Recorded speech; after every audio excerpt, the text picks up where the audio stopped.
పదండి. ఇక నుంచి ఎవరి పిల్లలతో వాళ్ళ గదిలోనే పడుకోవాలి. ఇది ఈ రోజు నుంచి ఈ వంశానికి రాస్తున్న కొత్త శాసనం. అయ్యా అలా అరకండి అయ్యా, మీరు లేకుండా మేము ఎప్పుడైనా విడిగా పడుకున్నాం. అంతా కలిసే కదయ్యా పంచుకున్నాం. వెళ్ళరా వెళ్ళు. నీకు భార్య ఉంది, నీకు పడగది ఉంది. వేసుకోండి రా, మీరు వేసుకోండి, తలుపులు వేసుకోండి. మీరు కూడా ఏంటండి పిల్లలేదు? చిన్న పిల్లల వాడిని ఉయ్యాల్లో ఆడించేటప్పుడు పక్కనే ఈ నాన్న కావాలి, బడికెళ్ళేటప్పుడు పక్కనే ఈ నాన్న కావాలి, గుడికెళ్ళేటప్పుడు కూడా పక్కనే ఈ నాన్న కావాలి. కానీ శోభనం గదిలో మాత్రం పక్కనే ఉంటానంటే బరువయ్యాను జానకి, బరువయ్యాను.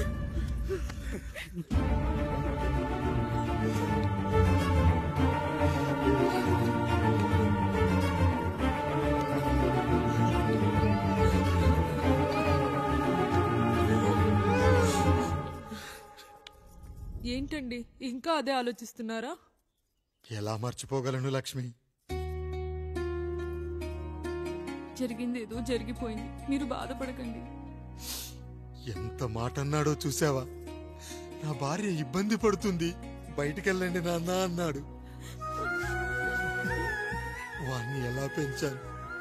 చదువుకుంటే పై చదువులకు వాడు వేరే ఊరు వెళ్లాల్సి వస్తుందని చదివే మాన్పించేశాను. జ్వరం వస్తే ఆ మాత్రలు చేదుగా ఉంటాయని నేనే మింగాను. నోరు తెరిచి అమ్మ కావాలన్నప్పుడల్లా ఎంతమంది అమ్మల్ని ఇచ్చాను. నాన్న అన్న ప్రతిసారి నాన్నల్ని ఇవ్వలేకపోయానని వాడికి నా మీద కోపమో ఏమో జానకి. నిజమేనండి, మనమంతా ఇలా లేమే. మన కుటుంబానికి దిష్టి తగిలింది.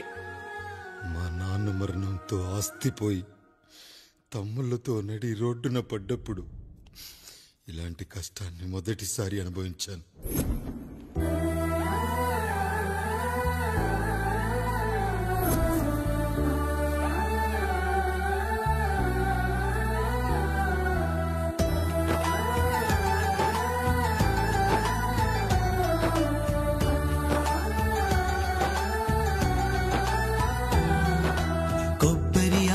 కలగలిపే కొబ్బరి మట్ట కథ, రబ్బరు గాజుల చప్పుడులా కాదిది కట్టు కథ.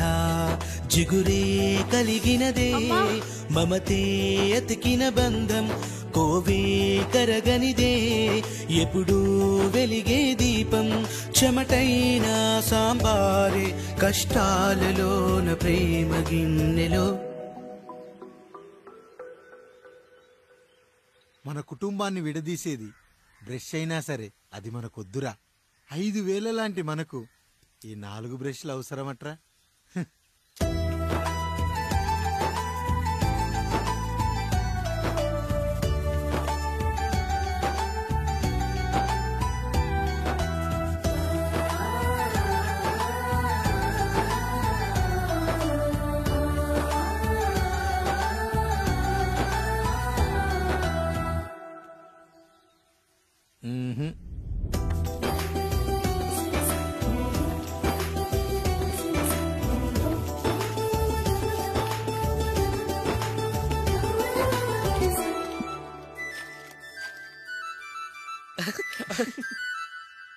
తమ్ముడు చాలా ఎదిగిపోయాడయ్యా.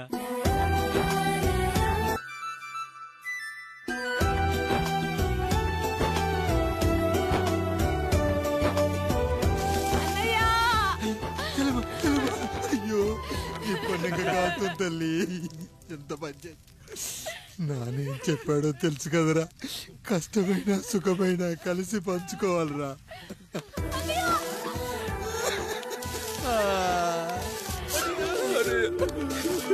అన్నయ్య మరి నువ్వు వాత పెట్టుకోవా అన్నయ్య? మీ బాధ నా బాధ కాదట్రా. అమ్మా అమ్మా అమ్మా అమ్మా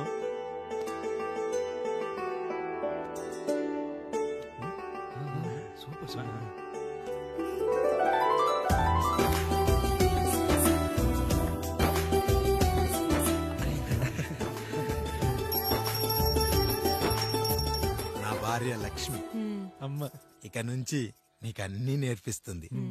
ఎరా చెల్లెళ్ళు అడిగితే అమ్మనిచ్చాను, తమ్ముళ్ళు అడిగితే ఇవ్వలేనా? జానకి, వీళ్ళు నా తమ్ముళ్ళు, ఇక నుంచి మన బిడ్డలు.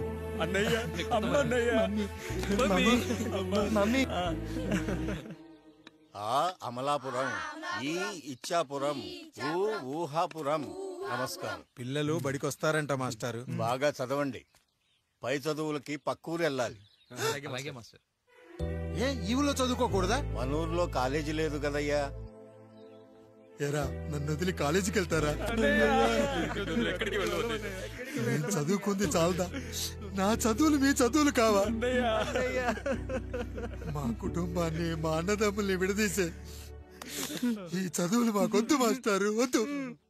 గోడలకు పిడకై తెగ బిగువై మురిసే బంధం, మేడలకు తడికై దూరంగా ఉండదులే.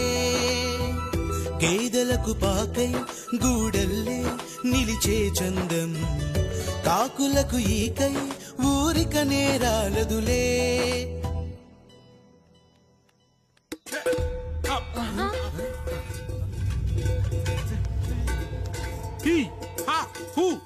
రేయ్, మన ఇంటికి దొంగలొచ్చారా? దొంగలొచ్చారు. దోచుకోండి, దోచుకోండి. మీరెందుకు వచ్చారా? చీపురెందుకు మావయ్య, ఈ కత్తి తీసుకోండి. ఏమయ్యా, మా ఇంటికి రావా?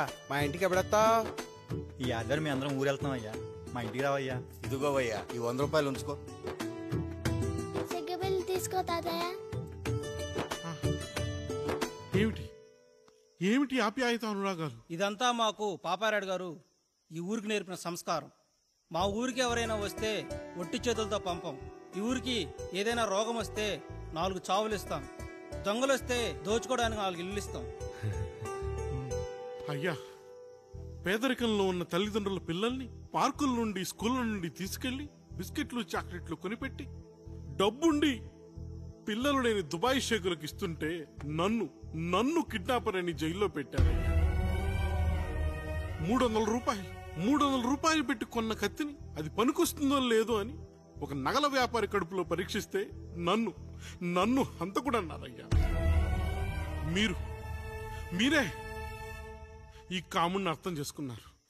నేను మీ ఊర్లోనే ఉండిపోతానయ్యా, మీ ఊర్లోనే ఉండిపోతాను. సరే కాముడు, సరే. కుమ్మరోళ్ళున్నారు, కమ్మరోళ్ళున్నారు, కంచరోళ్ళున్నారు, కాసోళ్ళున్నారు. ఇక్కడ కంసాలున్నారు, పద్మశాలున్నారు, ఆచార్లున్నారు, పూజారులున్నారు. రెడ్డి, నాయుడు, చౌదరి, దళితులు కూడా ఉన్నారు. హిందువులు, ముస్లింలు, క్రిస్టియన్స్ కూడా ఉన్నారు. కానీ ఒక దొంగ మాత్రం లేడు. ఈ రోజు నుంచి నిన్ను దొంగగా నియమిస్తున్నాను. ఈ ఊళ్ళో 4 ఇళ్ళు దొంగతనాలు చేసుకొని హాయిగా ఉండండి రా, హాయిగా ఉండండి.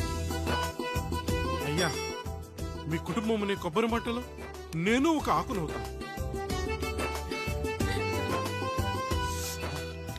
అయ్యా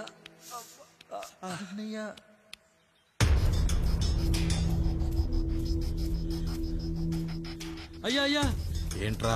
రోడ్డు మీద కాలు కాలుతున్నా సరే తమ్ముళ్ళు చెప్పులు లేకుండా నడుస్తున్నారయ్యా, చెప్పులు లేకుండా నడుస్తున్నారయ్యా.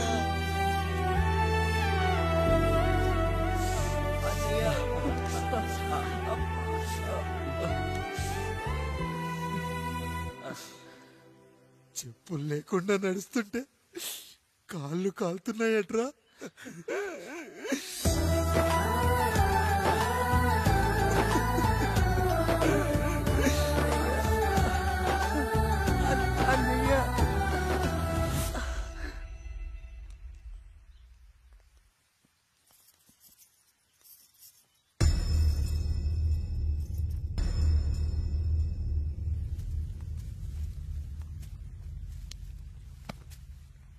ఏరా కాముడు, అయ్యా, బాధపడుతున్నావా? పెళ్ళేమైనా చేయమంటావా?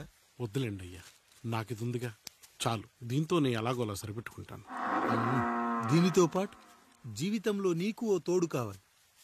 రే గంటోడా, అయ్యా, ఇక నుంచి కష్టాల్లో సుఖాల్లో వీడికి అన్నీ నువ్వేరా. మీరు శాసించాక నేను వేరే ఏదైనా ఆశించగలనా పెద్దయ్యా?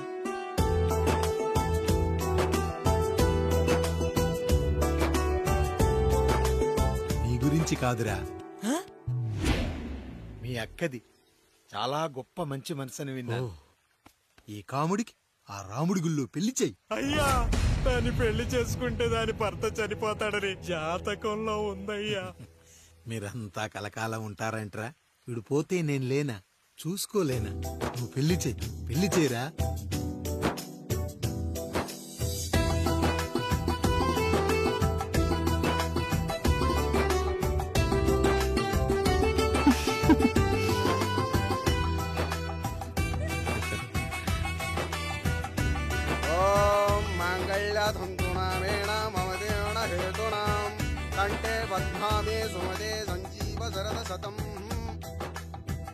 అయ్యా, ఏంట్రా? మీ చేత్తో నాకు దొంగగా జీవితాన్ని ఇచ్చారు. ఇప్పుడు ఒక భర్తగా భార్యనిచ్చారు. అదే బంగారు చేత్తో ఒక్క ముడివేసి పెట్టండి అయ్యా. మీ నీడను మేము చల్లగా ఉంటాం. రెట్టలకు పిట్టై లోలోనే దాచే అందం, మట్టలకు చెట్టై పట్టుంచే సంబంధం, చుట్టలకు పిట్టై దాచుంచే ఓ సుమగంధం, గట్టుపై తొట్టై నీరిచ్చే అనుబంధం, సిగలో చుండ్రల్లే లోతైనది బంధం, దులిపే బలమున్నా అది రాలిపోని నేటి సంబంధం. ఏంటి బుజ్జి, ఏమైంది? పండు, నీకు పెళ్లి చేసిన మరుక్షణం నీ భర్త చనిపోతాడని జాతకంలో ఉంటే ఆయన నన్ను నీకిచ్చి పెళ్లి చేశారు. నేను పోతే నా భార్య పరిస్థితి ఏంటయ్యా అని అడిగితే నేను లేనారా అన్నారు. ఆయన చేసిన త్యాగం మామూలు త్యాగం కాదు. ఒకవేళ పొరపాటున నాకేమైనా జరిగితే? అయ్యయ్యో, అంత మాట అనకండి. మీరు వేరే చెప్పాలా? మొన్నటిదాకా తమ్ముడు, ఇప్పుడు ఈ కాముడు, తరువాత రాయుడు. ఒరేయ్ కాముడు, పెళ్ళైన దగ్గర నుంచి మీరు సరదాగా గడిపిందే లేదు. మీరిద్దరూ సరదాగా హనీమూన్కి వెళ్ళిరండి. ఏ ఊటీకో కొడైకెనాల్కో. ఇదిగో టికెట్లు. అయ్యా, మీరు దేవుడయ్యా. ఇక్కడ పనులాగకుండా నువ్వు ముందుగా వెళ్ళిరా. నువ్వు తిరిగి వచ్చిన తర్వాత పండు వెళ్తుందిరా. అయ్యా, ఒక పని మనిషిని మీరు ఇంతగా ఆదరిస్తున్నారయ్యా. నువ్వు పని మనిషి ఏంటి పండు? నీలాంటి స్త్రీమూర్తిని ప్రతి మగాడు అమ్మలా చూసుకోవాలి. ఇక నుంచి నా బిడ్డలు నిన్ను అమ్మా అని పిలుస్తారు, అమ్మలా చూసుకుంటారు. ఏమంటావు జానకి? రెట్టలకు పిట్టై లోలోనే దాచే అందం, మట్టలకు చెట్టై పట్టుంచే సంబంధం, చుట్టలకు పిట్టై దాచుంచే ఓ సుమగంధం, ఎంత బాధగా ఉంటుంది అన్నయ్యకి ఇంకెంత బాధగా ఉంటుంది. సిగలో చుండ్రల్లే ఈ బాధ నా బాధ కాదట్రా. దులిపే బలమున్నా అది రాలిపోని మేటి సంబంధం.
ఏంటి, నువ్వు చూసుకోలేవా?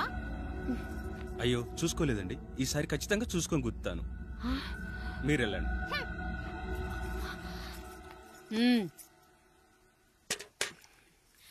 చూడమ్మా, నువ్వు మా కూతురవ్వడానికి ముందే రాయుడు మాకు దేవుడు. ఆయన కుటుంబం మనకు దేవాలయం. వాళ్ళు కొట్టినా తిట్టినా మనం అరవకూడదమ్మా.